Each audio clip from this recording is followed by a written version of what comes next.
Bak Sultan, warga di Samarinda pelihara harimau baru saja terekam ART.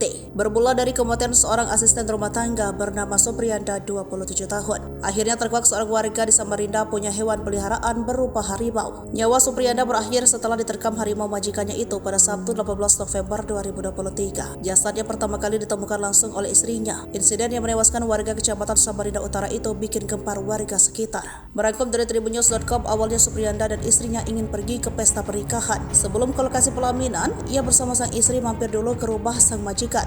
Rumah mewah majikannya itu ada di Jalan Wahid Hashim 2, Kecamatan Samarinda Utara, Kota Samarinda. Supriyanda ingin menunaikan kewajibannya dulu, yakni memberi makan harimau milik majikannya itu. 3 jam sejak masuk kandang harimau, Supriyanda tak kunjung keluar. Hal ini membuat curiga sang istri hingga akhirnya ikut masuk ke lokasi. Namun ternyata suaminya tergeletak dengan sejumlah luka bekas cakaran di tubuhnya. Hanifah, 26 tahun, adik korban, mengatakan kakaknya tewas setelah disuruh majikan memberi makanan harimau. Harimau yang menerkam kini masih berada di dalam kandangnya. Pihak kepolisian tengah menyelidiki kasus ini dan memeriksa sejumlah saksi, termasuk pemilik rumah tengah menjalani pemeriksaan di Mapolresta Samarinda. Dari informasi yang beredar, hunian tersebut milik salah seorang pengusaha tempat kebugaran di Kota Samarinda.